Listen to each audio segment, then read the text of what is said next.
বান্দরবন বাংলাদেশের দক্ষিণ পূর্ব অঞ্চলের পার্বত্য চট্টগ্রাম এলাকার একটি জেলা। প্রাকৃতিক সৌন্দর্য, পাহাড়, ঝর্ণা ও আদিবাসী সংস্কৃতির জন্য পরিচিত। বান্দরবন মূলত পাহাড়, বন এবং নদী দ্বারা ঘেরাও একটি এলাকা। ধারণা করা হয় একসময় এই অঞ্চলে প্রচুর বানর থাকত, তাই নামকরণ করা হয়েছে বান্দরবন। চিম্বুক, নীলগিরি, বগালে, ক্রেকড়াডং এর মতো বিখ্যাত পাহাড়গুলো এখানেই অবস্থান। ঐতিহাসিকভাবে এটি ছিল ত্রিপুরা, মগ ও মারমা জাতিগোষ্ঠীর বসতি। ব্রিটিশ শাসন আমলে পার্বত্য চট্টগ্রামকে আলাদা প্রশাসনিক এলাকায় রূপান্তর করা হয়।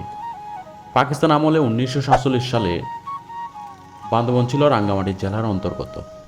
1981 সালে বান্দরবন স্বাধীন জেলা হিসেবে প্রতিষ্ঠিত হয়। বান্দরবনে বসবাসকারী প্রধান আদিবাসী জাতিগুলো হল মারমা, চাকমা, ত্রিপুরা, বম, কুমি। তাদের নিজস্ব ভাষা, সংস্কৃতি ও জীবনধারা এখানকার ঐতিহ্য বহন করে।